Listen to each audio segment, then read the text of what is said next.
Well, with early voting underway in some US states, time has never been more critical for the Harris and Trump campaigns as they battle for the presidency in a tight political race. For more, we're joined by American analyst Sarah James. Good to see you. Good to see you. Crunch time. You bet. In fact, if you were in Virginia, you could have voted on Friday. So we think of the election as starting on November 5th, but early voting is beginning. 244 million Americans are eligible to vote. How many are going to get to the polls? Well, the heat is on right now. Yep. Does that mean there'll be some analysis in early voting, or? Such a good question. No, there will be none because we won't know how they voted until the votes get counted. So we'll wait until after November 5th for that. A huge milestone in the election campaign this week when we have the vice presidential debate. Lots of pressure on both men involved here. That's exactly right. I mean, if 2024 has taught us anything, it is that debates matter. And it might seem like these are the vice presidential candidates.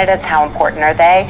This race is as close as they come. Yep. Every single thing matters. So you're going to see Senator J.D. Vance of Ohio, the author of Hillbilly Elegy, and a really capable debater against Governor Tim Walz of Minnesota. You're going to hear talk about military records, I would hypothesize, and also Haitian immigrants would be two of the topics you can expect in this debate. Yes, and also because at this stage, although I wouldn't be surprised if there is one in the end, at this stage there isn't a second presidential debate, so this could be the last head-to-head contact between the campaigns before Election Day. Exactly, but as you know, Michael, the reality is that anything that's happening in the world can suddenly become part of what the presidential debate is all about. Yep. So as far as a scheduled event, this is the last one we know of, and what's going to happen next, hard to guess. What's the difference in priorities between states? Like when you travel, do you hear different priorities from voters and everyday Americans from state to state? Absolutely. I mean, that's also, you notice, for example, that Kamala Harris right now is in Las Vegas, Nevada. That's where she's holding a fundraiser tonight.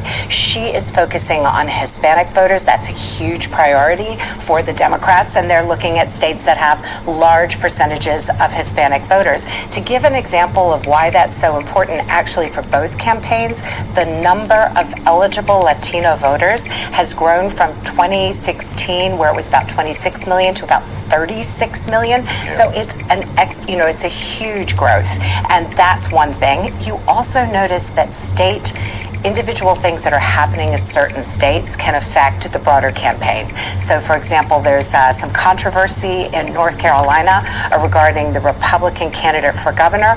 That will affect the broader race. So it's a good point. Everything comes down to the states. A little over a month to go, and the polls are so tight, aren't they? Both on the national level and in each of those 7 battleground states as well, Sarah. Exactly. So if you're looking for daylight, do not look for it between the two campaigns. They're as tight as they get.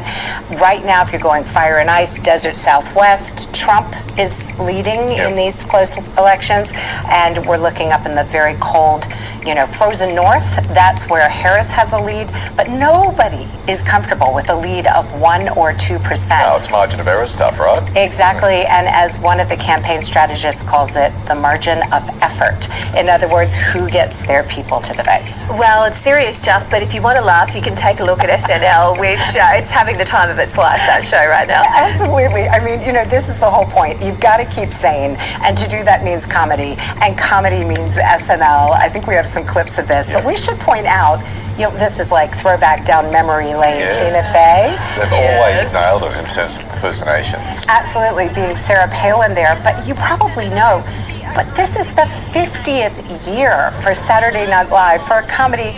Yes, I'm proud, NBC, my alma mater. But SNL manages to keep it relevant. Lorne Michaels, who created the show, is still the boss of the show 50 years on. Here are some more ads that are SNL, not real ads. We point out for you, but comedy is going to get Americans through in the final, I think we're at about 36 days to the official election, and that's how we're going to laugh our way through. Oh, let's have a laugh on the way to the polls. Great to see you at a very busy time for you. Lovely to see you both. Thank you.